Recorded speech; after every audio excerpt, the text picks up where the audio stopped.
Hello friends, आज फिर से आपका अरुण सर एक नए वीडियो के साथ, एक नए अंदाज में, एक नया कंटेंट के साथ आपके सामने आए हैं। तो चलो हम हमारा कंटेंट शुरुआत करें। आज का जो कंटेंट है वो है वर्ब्स। ओके, बोलो आज का कंटेंट क्या है? बोलो। कोई बोल रहा है वर्ब्स। वर्ब्स क्या वोमिटिंग करेगा? उसको वर्ब्स नहीं बोलते बेटा, उसको हम बोलते हैं वर्ब्स। वर्ब्स कितना सॉफ्ट होता है वर्ब्स। अभी देखो ये वर्ब्स जो है सेंटेंस में सबसे इंपॉर्टेंट एलिमेंट है, क्योंकि इसके सिवा हम सेंटेंस ही नहीं बना सकते। जो 5 एलिमेंट मैंने बताया था सेंटेंस के, कौन से 5 एलिमेंट बताया था कि सेंटेंस में सब्जेक्ट एक एलिमेंट है, प्रेडिकेटर। प्रेडिकेटर यानी क्या होता है? जो वर्ब है उसको मॉडर्न इंग्लिश में प्रेडिकेटर बोलते हैं, ये दूसरा एलिमेंट। तीसरा एलिमेंट ऑब्जेक्ट होता है। चौथा एलिमेंट कॉम्प्लीमेंट होता है। पांचवा एलिमेंट जो है वो एडवर्बियल होता है। ये 5 ही एलिमेंट आपको कोई भी सेंटेंस में दिखेंगे। अभी देखो इनकेस क्या होता है कि कोई सेंटेंस में 4 एलिमेंट नहीं होते। 4 एलिमेंट अगर मैं यहां पे बोला स्टैंड अप, स्टैंड अप, ये सेंटेंस नहीं है। बोलो, सेंटेंस नहीं है। कीप क्वाइट, ये सेंटेंस नहीं है। कीप क्वाइट अगर मैंने बोला तो ये सेंटेंस नहीं है क्या? ये सेंटेंस है, ये सेंटेंस है। लेकिन यहां पे मैं कीप क्वाइट किसे बोल रहा हूं, स्टैंड अप किसे बोल रहा हूं? कोई तो भी मेरे सामने खड़ा है, मतलब इस सेंटेंस में जो यू होता है वह साइलेंट होता है। यू साइलेंट होता है, ठीक है। अगर कभी कभी क्या हो सकता है कि मैं वर्ब सब्जेक्ट के सिवा सेंटेंस बना सकता हूं और बाकी के जो 3 एलिमेंट है उसके सिवा सेंटेंस बना सकता हूं, लेकिन वर्ब जो है विदाउट वर्ब सेंटेंस नहीं बनता, ठीक है। अभी देखो ये भी एक सेंटेंस है। अगर मैं ऐसा लिख दूं, ये एक सेंटेंस है, क्योंकि इसमें एक्सप्रेशन, मैं आप एक्सक्लेमेटरी मार्क की यूज क्यों कर रहा हूं? क्योंकि मुझे एक्सप्रेशन कुछ बताना, ये हो गया सेंटेंस, ठीक है। हम बहुत रेयरली कभी कभी यूज कर सकते हैं, कभी फीलिंग जब हमें एक्सप्रेस करना है तभी यूज कर सकते हैं, लेकिन इस प्रकार के सेंटेंस बहुत रेयरली यूज कर सकते हैं। लेकिन ऐसे भी सेंटेंस बहुत सारे होते हैं जिसमें ओनली एंड ओनली वर्ब होता है। मुझे एक शॉर्टकट में एक ही बात बताना है कि विदाउट वर्ब सेंटेंस खड़ा नहीं रहता, सेंटेंस जो है नहीं बना सकते हम लोग, ठीक है। अभी आज जो है इतना बढ़िया सेशन होने वाला है। इस सेशन में वर्ब्स के अकॉर्डिंग पूरे आपके जो भी कंसेप्ट है वो सभी क्लियर हो जाएंगे। मैं आपको चैलेंज करता हूं, अगर ये वीडियो के बाद आपका वर्ब का एक भी कंसेप्ट बाकी रहा तो मैं बिल्कुल क्या, हाँ यस, समझ गया क्या है इसमें, ठीक है। मैं इसके बाद क्या करूंगा, यस, और ज्यादा स्टडी करके एक्सप्लेन करूंगा। ये मैं मानता हूं कि I am not perfect in that, okay, लेकिन मुझे भी गारंटी है कि डेफिनेटली मैं आपको इस वर्ब में परफेक्ट करके छोड़ूंगा। एक ट्री डायग्राम मैं बना रहा हूं, तो हो सके तो ये ट्री डायग्राम आप एक चार्ट पे उतार लो और आपके दीवार पे कहीं पे भी लगा लो। मतलब आपको क्या हो जाएगा, जब कभी आप देखोगे तो वर्ड का पूरा पिक्चर आपके सामने आ जाएगा। देखो वर्ड के जो है ब्रॉडली 2 काइंड्स होते हैं, ठीक है। एक क्या होता है, एक होता है action word, action words, okay, और दूसरा होता है ऑक्सिलरी वर्ब्स। पहले हम ऑक्सिलरी वर्ब देखते हैं, उसके बाद में हम एक्शन वर्ड्स देखते हैं, ठीक है। वर्ब के 2 प्रकार हमने देखे, एक एक्शन वर्ड्स होते हैं और दूसरे ऑक्सिलरी, और इसको हम क्या बोलते हैं, मेन वर्ब भी बोलते हैं, मेन वर्ब। तो एक्शन वर्ब के बजाय हम यहाँ पे मेन वर्ब भी लिख सकते हैं, ठीक है। कोई मेन वर्ब लिखता है और कोई एक्शन वर्ब भी लिखते हैं, ओके। ऑक्सिलरी वर्ब, इसके हम कितने प्रकार देखे हैं? 2 प्रकार होते हैं इसके। ऑक्सिलरी वर्ब के 2 प्रकार होते हैं। एक होता है primary auxiliary verb, primary auxiliary verb, okay, और दूसरा होता है मॉडल ऑक्सिलरी वर्ब।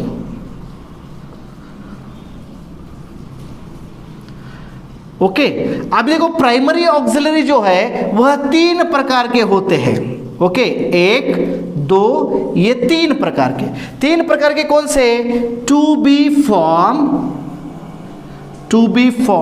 ये टू बी फॉर्म कितने होते हैं? ये टू बी फॉर्म 5 होते हैं। कौन से? एम, इज, आर, वॉज, वर। ठीक है। दूसरा जो है वो होता है टू डू फॉर्म। ये टू डू फॉर्म है, 3 होते हैं, डू, डज और डिड। और तीसरा जो होता है वो होता है to have forms. To have forms कौन से होते हैं? Have, has, had. देखो बात यहां पे ही खत्म नहीं होती, तो इसका यूज कहां पे करना है? देखो ये अगर कंसेप्ट आपको समझ में आ गया तो आपको टेंस सीखने की जरूरत नहीं है। 50% टेंस आपका क्लियर हो गया। देखो क्या समझाना चाहता हूं, कभी भी ये टू बी फॉर्म जो है इस वर्ब आईएनजी के साथ आएंगे। 101% ये टू बी फॉर्म जो है आईएनजी फॉर्म के साथ आएंगे, और आईएनजी फॉर्म के साथ जब आते हैं ये बन जाता है हेल्पिंग वर्ब। और आईएनजी फॉर्म ऑफ वर्ब कहां पे यूज करते हैं? जब हमें कंटिन्यूअस टेंस यूज करना होता है। बराबर है। अब ये प्रेजेंट कंटिन्यूअस टेंस लो या फिर पास्ट कंटिन्यूअस टेंस लो, उसके साथ वर्ब आईएनजी लिखना ही है। इन केस में आपको am is are was were के साथ वर्ब आईएनजी नहीं दिखा तो वर्ब थर्ड फॉर्म हो सकता है। वो कंस्ट्रक्शन समझ में लेना है, पैसिव वॉइस का कंस्ट्रक्शन है। तो ये यूज करते समय 2 प्रकार के वर्ब फॉर्म आएंगे। एक ING verb form, ING verb form के साथ अगर आ गया तो ये एक्टिव कंस्ट्रक्शन है और कोई कंटिन्यूअस टेंस बता रहा है। ये वर्ब के साथ थर्ड फॉर्म आ गया तो आपको ये समझ लेना है कि ये जो सेंटेंस है पैसिव वॉइस का सेंटेंस है। कभी कभी ऐसा भी होता है कि ये जो है इसके साथ कोई वर्ब ही नहीं आएगा, तो ये क्या करेंगे? मेन वर्ब का काम करेंगे। देखो ये कंसेप्ट बहुत ही इजी है, सरल है, इजी टू अंडरस्टैंड, आप इजीली अंडरस्टैंड कर सकोगे। थोड़ा कंसंट्रेशन इधर रखना है, क्योंकि अगर नजर टली तो फिर अपघात हो सकता है, एक्सीडेंट हो सकता है, तो इसीलिए नजर मत टलन दो। फिर से मैं एक्सप्लेन करता हूं। टू बी फॉर्म ये 5 होते हैं, am, is, are, was, were, और इसके साथ हमेशा वर्ब आईएनजी आता है और इसको हम कंटिन्यूअस टेंस में यूज कर सकते हैं। अब ये 3 जो हो गया, हैम, इज, आर, ये प्रेजेंट कंटिन्यूअस में यूज करते हैं, ये वॉज, वेयर पास्ट कंटिन्यूअस में यूज कर सकते हैं। पहला रूल्स मैंने बोला। सेकंड रूल्स मैंने ये बोला कि am is are was were है और उसके साथ वर्ब थर्ड फॉर्म है, इसका मतलब ये है कि ये पैसिव कंस्ट्रक्शन है। और थर्ड केस में ऐसा हो सकता है am is are was were आएगा लेकिन वर्ब एक्शन वर्ड कोई नहीं आएगा, तो ये बात समझ में लेना है आपको कि ये am is are was were जो है मेन वर्ब का काम कर रहा है सेंटेंस में। सेकंड जो है टू डू फॉर्म्स है, टू डू फॉर्म्स, ये जो टू डू फॉर्म्स है 3 होते हैं, डू, डज और डिड। ठीक है, तो इसको हम बांटते हैं। डू डज जो है ये सिंपल प्रेजेंट में जाएगा और डिड जो है ये सिंपल पास्ट में जाएगा। मतलब क्या समझ लेना है, ये डू डज डिड हम सिंपल टेंस में ही यूज कर सकते हैं, करते हैं। इसके बाद में एक बात ध्यान में रखना है कि डू डज डिड के साथ वर्ब का फर्स्ट फॉर्म ही आएगा। अब वर्ब के कितने फॉर्म होते हैं? वर्ब के कितने फॉर्म होते हैं? देखो, फर्स्ट फॉर्म जिसका सिंगुलर प्लूरल बनाते हैं हम लोग। सिंगुलर बनाने के लिए यस और ईएस और आईईएस लगाते हैं। प्लूरल तो ऑलरेडी रूट फॉर्म प्लूरल होता है, बराबर है। और वर्ब का सेकंड फॉर्म भी होता है जिसको हम पास्ट फॉर्म बोलते हैं। वर्ब का थर्ड फॉर्म भी होता है जिसको हम पास्ट पार्टिसिपल बोलते हैं। वर्ब का आईएनजी फॉर्म भी होता है जिसको हम कंटिन्यूअस में यूज करते हैं। इतने सारे फॉर्म्स है, इसमें से हमें only and only plural form of verb ही यूज करना है। आप डिड भी पास्ट में यूज करें तो भी आपको वर्ब फर्स्ट फॉर्म ही यूज करना है। डज भी यूज कर रहे हो सिंपल प्रेजेंट में, सिंगुलर के साथ आता है, ये सिंगुलर वर्ब के साथ, तो आपको ऑलरेडी इसमें ईएस है। ओके, सिंगुलर वर्ब के साथ सिंपल प्रेजेंट टेंस में सेंटेंस जब बनाओगे तो वर्ब को यस, आईएस और ईएस लगाते हो या नहीं लगाते हो? बोलो बच्चों, यस लगाते हो। तो आप अगर नेगेटिव सेंटेंस बना रहे हो, आप अगर वर्बल टाइप ऑफ सेंटेंस बना रहे हो तो हमें डज यूज करना पड़ता है सिंपल प्रेजेंट टेंस में। और डज यूज करने के बाद ऑलरेडी इसमें ईएस है, ईएस है तो वर्ब को ईएस लगाने की जरूरत है क्या प्यारे बच्चों, बोलो नहीं ना, कितने होशियार बच्चों हो आप। तो नहीं है तो फिर ईएस लगा देना है, ठीक है। डिड तो सेकंड फॉर्म में है और सिंपल पास्ट में हम second form of verb use कर सकते हैं, लेकिन सेकंड फॉर्म ऑफ वर्ब हम जब यूज करते हैं डिड के माध्यम से, तो वो जो second form of verb already आपने यूज किया है तो उसको सेकंड फॉर्म ऑफ वर्ब रखने की जरूरत है क्या, नहीं ना। बहुत अच्छे बच्चे, तो वहां पे हमें डिड के बाद फर्स्ट फॉर्म ऑफ वर्ब जो है उसको यूज करना है। डिड देखे तो उसको फर्स्ट फॉर्म ऑफ वर्ब जो है मेन जो वर्ब है उसको फर्स्ट फॉर्म में कन्वर्ट करना है। डज अगर यूज किए तो उसका S E S I E S form जो है निकाल देना है, मतलब root form of verb use करना है। और ये बात ध्यान में रखना है कि डू डज फॉर्म जो है यह सिंपल प्रेजेंट और सिंपल पास्ट में ही आते हैं। थर्ड जो है to have form, to have form को हमने अगर डिवाइड किया तो हैव हैज जो है ये प्रेजेंट परफेक्ट में, ये टू हैव फॉर्म हमेशा ही परफेक्ट में आते हैं, और मैंने बोला है कि परफेक्ट में वर्ब का थर्ड फॉर्म लेके ही आते हैं। हम अगर इसको डिवाइड करें तो टू हैव फॉर्म ये प्रेजेंट परफेक्ट में जाएगा और हैड फॉर्म ये पास्ट परफेक्ट में जाता है। और परफेक्ट बोलने के बाद कंपल्सरी वर्ब का थर्ड फॉर्म आपको यूज करना है। इसको भी हमने अगर तोड़े तो हैव जो है यस प्रेजेंट परफेक्ट में आएगा प्लूरल सब्जेक्ट के साथ, ये प्रेजेंट परफेक्ट में आएगा प्लूरल सब्जेक्ट के साथ। हैज जो है ये प्रेजेंट परफेक्ट में आएगा सिंगुलर सब्जेक्ट के साथ। मतलब यहां पे दो ऑप्शन है। और आई जो होता है ना, आई बहुत बड़ा कलाकार होता है, क्योंकि सेंटेंस टेंसेस में आई दो जगह पे प्लूरल फॉर्म लेके आता है, एक सिंपल प्रेजेंट में और दूसरा प्रेजेंट परफेक्ट में। प्रेजेंट परफेक्ट में हम आई हैव यूज कर सकते हैं और सिंपल में आई डू यूज कर सकते हैं। मतलब in this two cases we use as I as an yes as a plural form. ठीक है, ये समझ में आ गया आपको, ये बिल्कुल रट लेना है, आपको रट लेना है, क्योंकि देख रहे हैं हैव इज और वाज के साथ वी आई एन जी आएगा, टू डू के साथ वर्ब फर्स्ट फॉर्म आएगा और टू हैव के साथ वर्ब थर्ड फॉर्म आएगा। थर्ड फॉर्म यहां पे लिखो वर्ब थर्ड फॉर्म, ठीक है। सिंगुलर प्लूरल ध्यान में रखना है, ये सिंपल प्रेजेंट में ये प्रेजेंट कंटिन्यूअस में आएगा, ये पास्ट कंटिन्यूअस में आएगा, ये जो है डू डज ये सिंपल प्रेजेंट में आएगा, डिड जो है सिंपल पास्ट में आएगा, टू हैव में टू हैव और हैज जो है यह प्रेजेंट परफेक्ट में और हैड जो है यह पास्ट परफेक्ट में आएगा। अभी देखो मॉडल ऑक्सिलरी क्या होता है। मॉडल ऑक्सिलरी जो होते हैं वो होता है शाल, should, will, would, can, could, may, might, must, ought to, need to, dare to, used to, ये जो होते हैं इतने मॉडल्स होते हैं।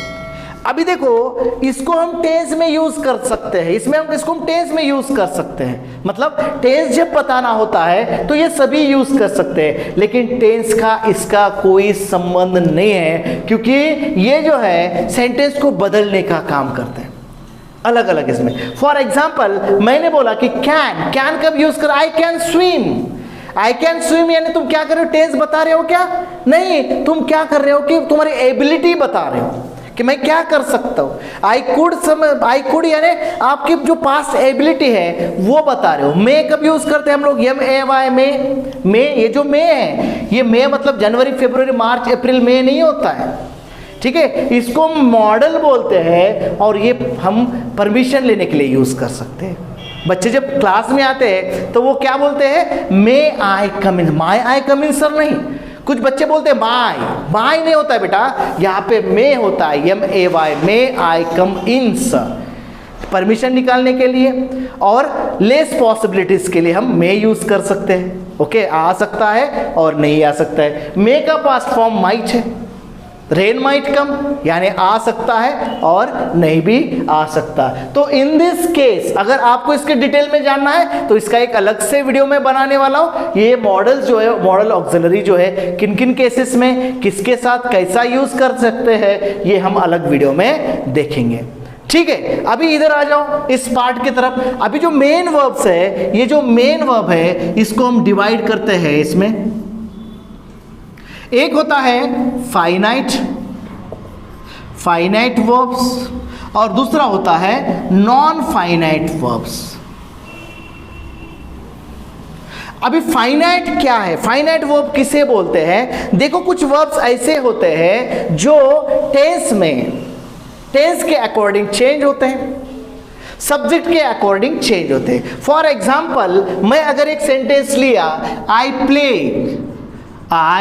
प्ले क्रिकेट, ये सेंटेंस अगर लिया, आई के जगह पे अगर मैं ही यूज करूं तो क्या हो जाएगा? He plays cricket. मतलब देखो यहां पे क्या हो गया, प्ले का प्लेस बन गया, किसके अकॉर्डिंग चेंज हो गया? सब्जेक्ट के अकॉर्डिंग चेंज हो गया, बराबर है। अभी देखो टेंस के अकॉर्डिंग कैसा चेंज होता है। आई प्ले क्रिकेट को अगर मैंने प्रेजेंट कंटिन्यूअस टेंस पे लिया तो क्या होगा? आई एम प्लेइंग, बराबर है, आई एम प्लेइंग हो जाएगा, प्ले का प्लेइंग हो जाएगा। मतलब क्या समझ लेना है कि कोई वर्ब जो है according to the subject, according to the tense change होता है, उसको हम बोलते हैं फाइनाइट वर्ब्स। ओके, यहां पे छोटू सा इसमें लिख देता हूं, मतलब आपको नोट्स निकालने के लिए इजी होगा। चेंज अकॉर्डिंग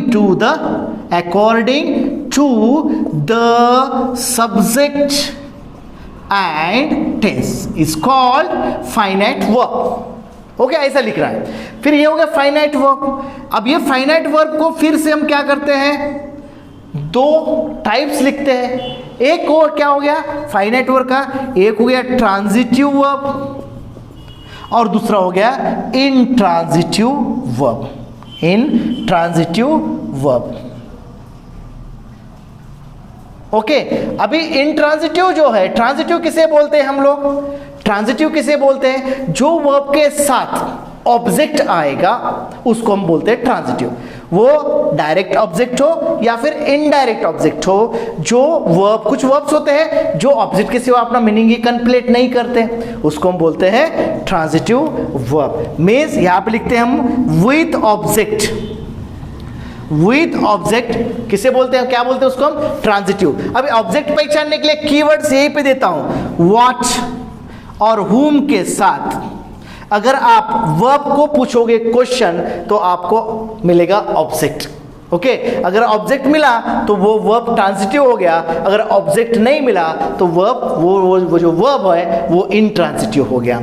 सेकंड जो है अभी इंट्रांजिटिव वर्ब यानी क्या? फॉर एग्जांपल मैं बोला I run fast.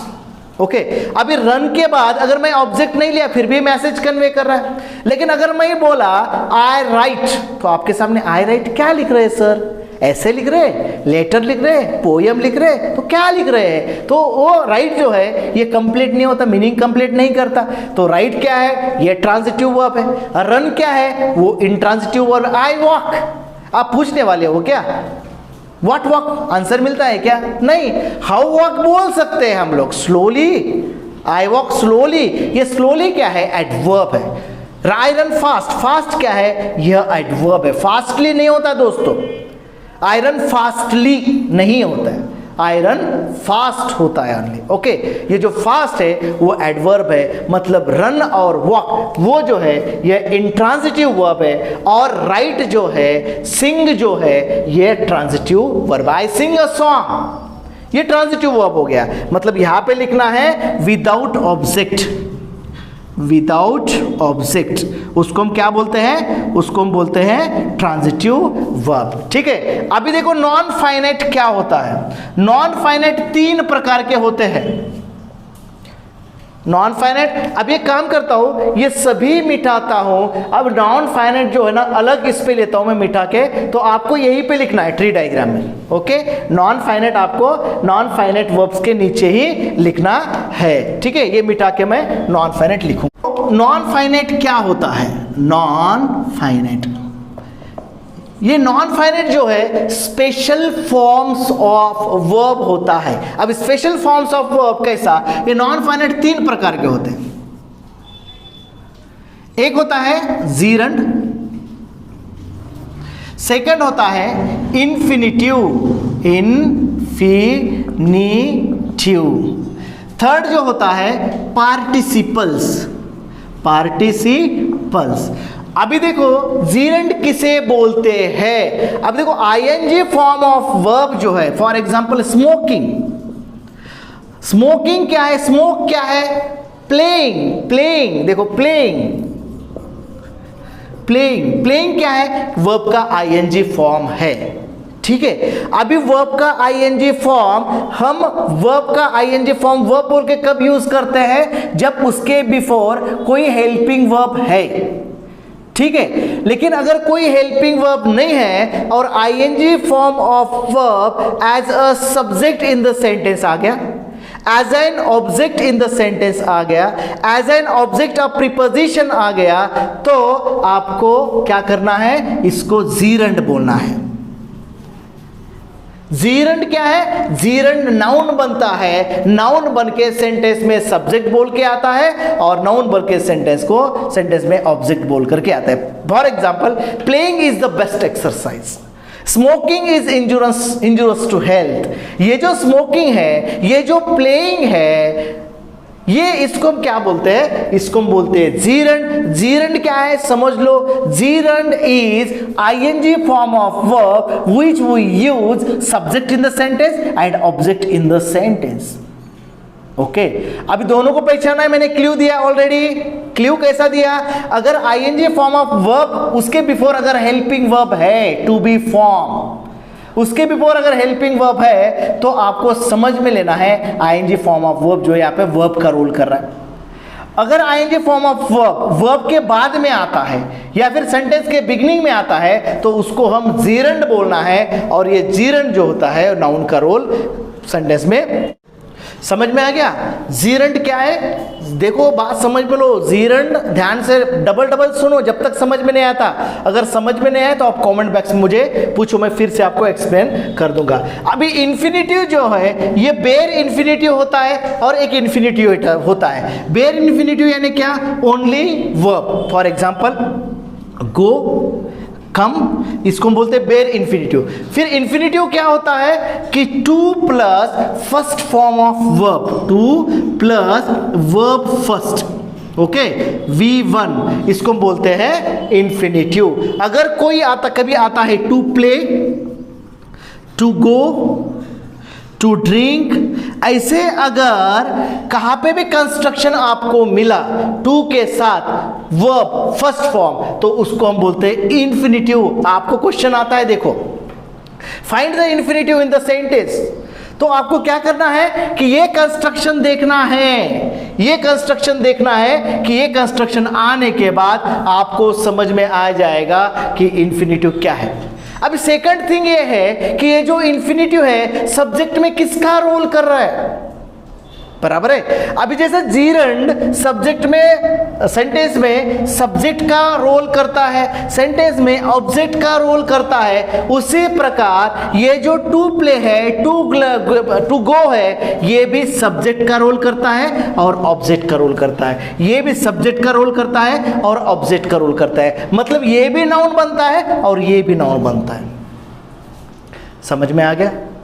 To play it is the best exercise, to smoke it is the injurious of the health. ऐसा सेंटेंस बनाते हैं, बराबर है। आइडेंटिफाई करो, फाइंड आउट करो, क्योंकि जीरंड जो होता है सेम सब्जेक्ट का रोल प्ले करता है। नाउन, प्रोनाउन, जीरंड और इन्फिनिटिव, इन सब चारों के सेंटेंस में एक ही रोल होते हैं, ये बात ध्यान में रख लो, एक ही रोल होते हैं। ओके, अब उसके बाद में हम लोग आते हैं पार्टिसिपल्स में। ये पार्टिसिपल्स दो प्रकार के होते हैं, एक होता है प्रेजेंट पार्टिसिपल्स और सेकंड होता है पास्ट पार्टिसिपल्स। ओके, ये मिटा दूं थोड़ा। अभी प्रेजेंट पार्टिसिपल्स यानी क्या, वर्ब आईएनजी, और पास्ट पार्टिसिपल्स यानी क्या कि वर्ब थर्ड फॉर्म। मतलब ये वर्ब आईएनजी जो है वर्ब में सेंटेंस में जीरंड बोल के काम करते हैं, सेंटेंस में वर्ब बोल के काम करते हैं और ये सेंटेंस में एडजेक्टिव बोल करके काम करते हैं, इसको हम बोलते हैं verbal adjective. Verbal adjective. For example देखो, ड्रिंकिंग वाटर, ड्रिंकिंग वाटर कहीं पे भी लिख के होता है ड्रिंकिंग वाटर। ये जो ड्रिंकिंग है ये वाटर को डिस्क्राइब कर रहा है। स्टॉप से देखो, ये जो ड्रिंकिंग वाटर है, अभी वाटर क्या है, वाटर यहाँ पे नाउन का काम कर रहा है, तो नाउन को जो डिस्क्राइब करने वाला वर्ड है वो क्या होता है, एडजेक्टिव होता है। मतलब यहाँ पे ड्रिंकिंग एडजेक्टिव बन गया, इसको हम वर्बल एडजेक्टिव बोलते हैं। अभी ये बात आपको समझ लेना चाहिए कि आईएनजी फॉर्म ऑफ वर्ब है, यह 3 प्लेस में काम कर रहा है अलग अलग स्टाइल से। एक वर्ब बोल करके काम करना है, हाउ टू आइडेंटिफाई दैट, कैसा आइडेंटिफाई करना है वर्ब बोल करके, तो वर्ब के बिफोर अगर हेल्पिंग वर्ब आ गया तो वो बन गया हमारा मेन वर्ब। ओके, अगर सेंटेंस में I N G form of verb noun का मतलब सब्जेक्ट का ऑब्जेक्ट का काम कर रहा है तो वो हमारा हो गया जीरंड। और अगर कोई I N G form of verb noun को डिस्क्राइब कर रहा है तो वो हमारा हो गया एडजेक्टिव। ठीक है, तो ऐसा जो है हमें आइडेंटिफाई करना है। सेकंडली इधर जाओ, इसको क्या बोले, present participle and past participle. Past participle क्या होता है, verb third form. For example मैंने अगर बोला ब्रोकन हर्ट, कभी कभी देखो आजकल जो जनरेशन है वो बहुत हर्ट के बारे में सेंसिटिव है, हर्ट के बारे में बहुत ज़्यादा बात करते हैं और हर्ट के बारे में सुनना भी उनको पसंद है। लेकिन मैं यहाँ पे अगर किसी को ब्रोकन हर्ट लेके अगर आके बोलूँ कि ये ले लो मेरे पास से, ब्रोकन हर्ट मेरे पास है, तो यहाँ पे हर्ट क्या हो गया, हर्ट नाउन हो गया। और फिर से देखो, नाउन को डिस्क्राइब क्या कर रहा है, ब्रोकन कर रहा है, और नाउन को डिस्क्राइब करने वाला जो वर्ड होता है उसको हम बोलते हैं एडजेक्टिव। वर्बल एडजेक्टिव बोलो इसके फिर से एक बार। तो देखो, मुझे ये बताना है कि वर्ब का थर्ड फॉर्म जो है वो सेंटेंस में वर्ब बोल करके आएगा जब टू हैव फॉर्म उसके साथ होंगे। ओके, टू हैव मैं तो बोला ना, टू हैव फॉर्म आया तो ही वो वर्ब का थर्ड फॉर्म बोल करके काम करेंगे। लेकिन फिर उसके बाद में पैसिव कंस्ट्रक्शन में अलग अलग जगह पे वर्ब थर्ड फॉर्म आएगा, लेकिन स्पेशली हम हर जगह तो पैसिव नहीं यूज कर सकते, हर जगह तो एक्टिव यूज कर सकते हैं। तो मतलब ये बात ध्यान में रखना है, टू हैव फॉर्म के साथ वर्ड फॉर्म आएगा, और जब कभी वर्ब का थर्ड फॉर्म नाउन के बिफोर आता है तो उसको हम क्या बोलते हैं, पास्ट पार्टिसिपल्स बोलते हैं। और नाउन यहाँ पे जो ब्रोकन है वह एडजेक्टिव का काम करता है। मतलब प्रेजेंट पार्टिसिपल्स, पार्ट पार्टिसिपल्स यानी पार्टिसिपल्स जो है वह सेंटेंस में एडजेक्टिव का काम करते हैं और उनको हम वर्बल एडजेक्टिव बोलते हैं। आई होप ये सभी जो वर्ब है आपको समझ में आ गया होगा। फिर मुझे आपको एक सजेस्ट करना है कि आप क्या करो, इसका एक चार्ट बना लो बड़ा सा चार्ट बना लो, तो आपका बहुत सारा वर्ब्स को लेकर जो भी कंसेप्ट है, क्योंकि आपको अगर वर्ब को आइडेंटिफाई करना आ गया तो आपका सभी कंसेप्ट जो है नियरली वो क्लियर हो गया। ठीक है, क्योंकि पूरा बेस अगर कोई आप मूवी देखते हो, जैसा मूवी में एक्टिंग जो मेन रोल किसका होता है, हीरो का होता है, तो हमारे इंग्लिश ग्रामर में हमारा हीरो जो है वो वर्ब है। Get it? Is my point clear?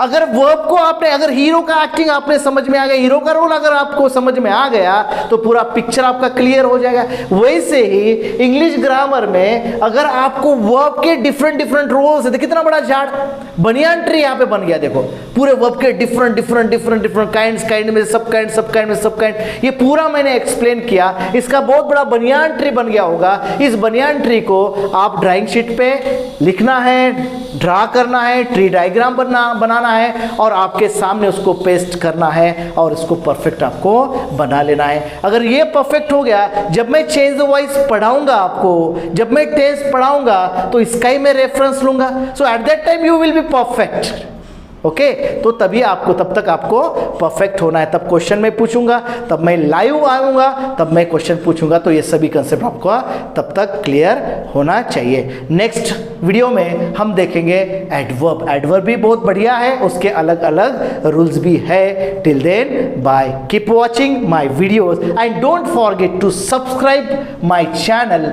And share with your friends. Okay bye, see you